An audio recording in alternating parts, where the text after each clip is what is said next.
할렐루야. 사랑하는 성도 여러분, 6월 8일 목요일 아까의 시간이 돌아왔습니다. 오늘은 로마서 7장 1절부터 13절의 내용을 가지고 함께 살펴볼 건데요. 오늘은 구원받은 신자와 또 율법의 관계, 그리고 혹은 율법의 기능에 대해서 설명하는 내용이 등장합니다. 성경에는 구원을 이야기할 때 두 가지 개념의 구원을 말하고 있습니다. 먼저 첫 번째 구원의 개념은 성경에서 말하는 일명 칭의라고 하는 신분의 변화로서의 구원을 이야기를 합니다. 죄의 종이었던 우리가 하나님의 자녀로 신분의 변화가 된 것, 그래서 사망과 죄에서 벗어나 생명으로 옮겨진 것을 첫 번째 구원의 개념으로 이야기를 하고 있습니다. 또 다른 하나의 구원의 개념은 수준의 변화를 이야기를 합니다. 우리는 칭의, 즉 사망에서 생명으로 옮겨진 것만 아니라 신분에 걸맞는 성화와 또 자라가는 것, 하나님의 그 은혜 앞에 우리가 티나 주름 잡힐 것이 없이 거룩하고 영광스러운 구원을 이루어가야 된다라고 하는 것이 성경에서 이야기하는 또 다른 하나의 구원의 이야기입니다. 오늘 본문의 경우는 사도 바울이 1절부터 4절에 그 구원의 개념들을 이야기를 합니다. 1절과 2절에는 칭의에 대한 부분을 이야기를 합니다.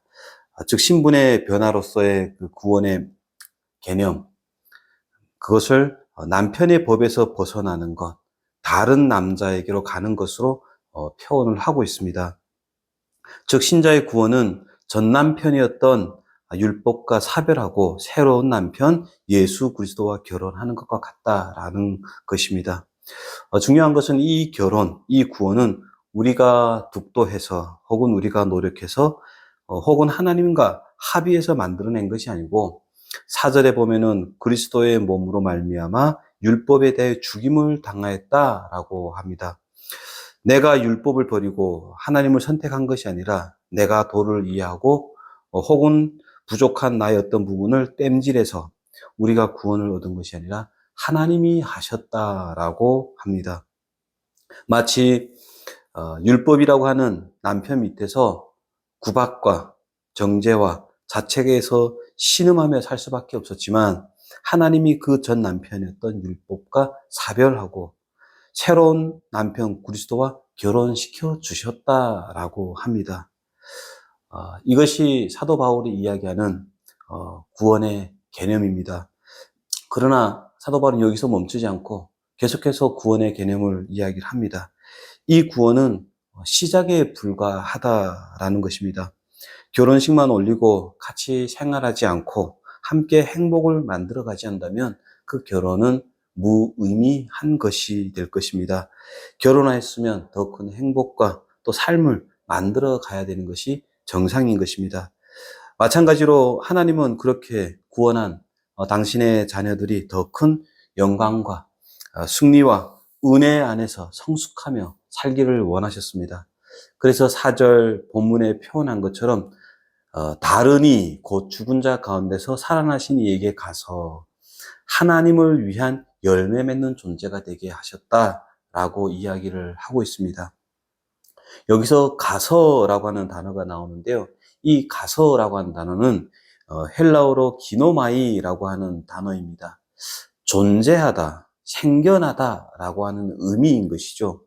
그래서 다시 한번 그 의미를 살려서 이 본문을 읽어본다면 하나님은 우리를 죽은 자 가운데서 살리신 예수 그리스도로 말미암아 다시 생겨나서 존재하게 하셔서 우리가 하나님을 위하여 열매 맺는 존재가 되게 하셨다라는 것입니다.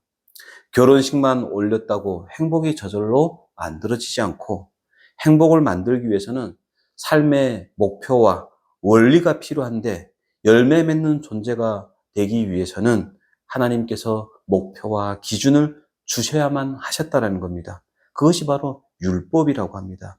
그런데 어떤 이들이 주장하는 것처럼 우리가 율법의 행위에 의해서가 아니라 예수 그리스도에 대한 믿음으로 구원을 받았기 때문에 믿음으로 의롭다함을 받은 자들에게는 어떤 종류의 율법이든지 더 이상 필요치 않다. 율법 자체가 그리스도의 복음과 상반되는 악한 것이므로 신자는 어떤 율법이든지 지킬 필요도 없다. 오직 성령의 인도하심을 받으면서 살면 된다. 율법은 폐지해야 된다. 이렇게 이야기를 하는 사람들도 있습니다. 그러나 그렇지가 않다라는 겁니다. 사도 바울은 성도에게, 신자에게 율법은 하나의 목표고 새로운 기준으로 계속해서 유용하다라고 이야기를 하는 셈입니다.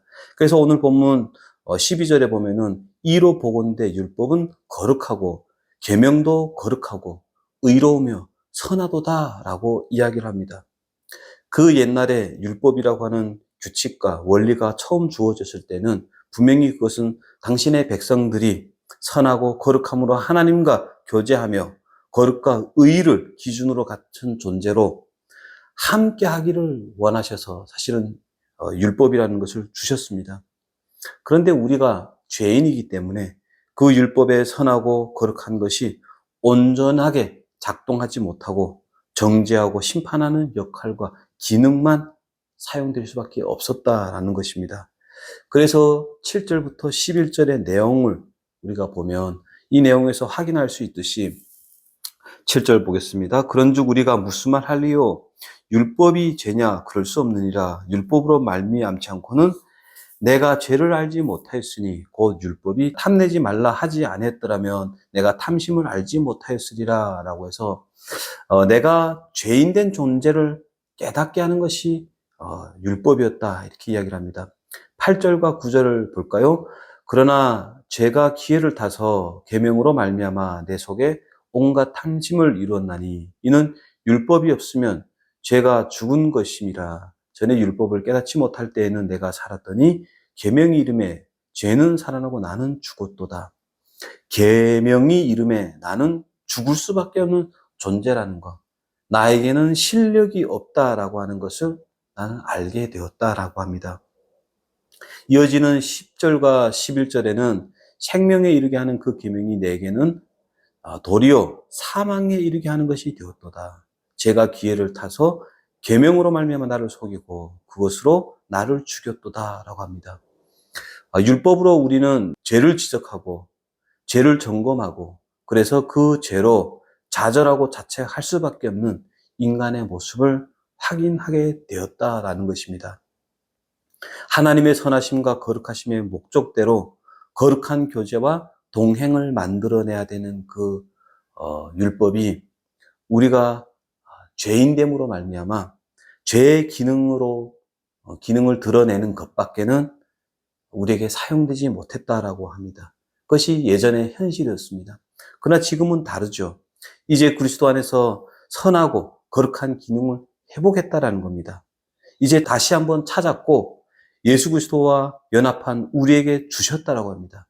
그런 의미에서 12절의 이야기는 이로 보건대 율법은 거룩하고 계명도 거룩하고 의로우며 선하다라고 이제는 이야기할 수가 있다. 이것이 사도 바울의 이야기입니다. 이제 율법은 성령 안에서 하나님의 자녀로 우리가 하나님을 모시고 살아가는 자로서 하나님의 뜻이 무엇이며 그 소원과 기준이 무엇인지를 알며 지킬 수 있는 눈금자, 줄자와 같은 역할을 할 것입니다. 이제 율법은 버려야 될 것이 아니라 그리스도가 율법의 내용을 다 충족시켰듯이 예수 그리스도와 연합하여 하나님이 주시는 힘으로 우리 안에 율법의 내용인 의와 거룩을 만들어내고 그리스도의 장성한 분량에까지 충만히 자라가고 또 노력해야 되는 율법으로 우리에게 주어주셨다. 이것이 사실 오늘 본문의 핵심입니다. 말씀을 정리해 보겠습니다. 후안 카르로스 오르티즈라고 하는 사람이 쓴 책에 보면은 우리 기독교가 하나님의 군대라기보다는 병원에 가까워 보인다라고 이야기를 합니다.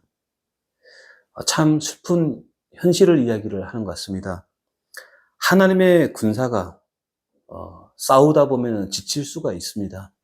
또 상처받을 수가 있습니다. 그래서 병원은 필요한 것입니다. 그런데 문제는 병원에서 죽치고 앉아 있더라는 겁니다. 빨리 나와서 하나님의 군사로 싸워야 되는데 병원에만 앉아 있는 이 모습을 그는 그렇게 표현을 하였습니다. 오늘 본문을 통해서 우리가 붙들어야 될 사실은 이제 그리스도 안에서 우리는 하나님의 군사로 부르심을 받았다라는 사실을 다시 한번 확인해야 됩니다. 우리는 자기의 자랑을 위하여 살아가는 존재가 아니고 또 혹은 언제까지 앉아서 울어야 되는 그런 존재가 아니다라는 것입니다. 이제 하나님의 군사로서 우리 안에 남아있는 끊임없이 나를 괴롭히는 죄의 잔재를 뿌리 뽑아내는 싸움을 싸워야 되고 흠도 티도 없는 존재로 살아가도록 노력해야 되는 존재로 우리는 부르심을 받았다는 겁니다. 나의 실력으로 만들어내는 것이 아니라 그리스도 안에서 이제는 가능해졌기 때문에 다시 한번 힘을 내라라고 말씀을 하고 있는 것입니다. 저와 여러분 남은 생애에도 하나님이 얼마나 크신 사랑과 은혜로 함께 하시는지를 늘 생각하면서 다시 한번 인생 가운데 군사로, 하나님의 군사로 도전하시는 그런 인생이 되기를 다시 한번 결단하는 오늘의 말씀이 되기를 다시 한번 축원합니다. 기도드리겠습니다.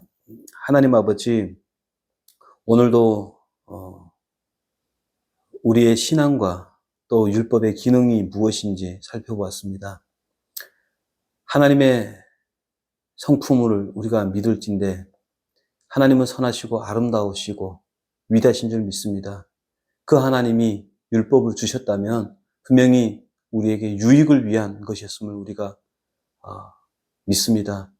다시 한번 하나님의 기준이 되는 또 눈금자가 되고 줄자가 되는 목표와 원리를 가르쳐주는 그 율법을 붙잡고 하나님의 사람으로 충분히 살아내고 흠도 티도 없이 하나님을 기쁘시게 하는 그런 존재로 살아갈 수 있도록 우리의 인생에 함께하여 주시옵소서. 예수님의 이름으로 기도합니다. 아멘. 예, 감사합니다. 오늘 말씀 붙잡고 다시 한번 승리하시기를 소망합니다. 감사합니다.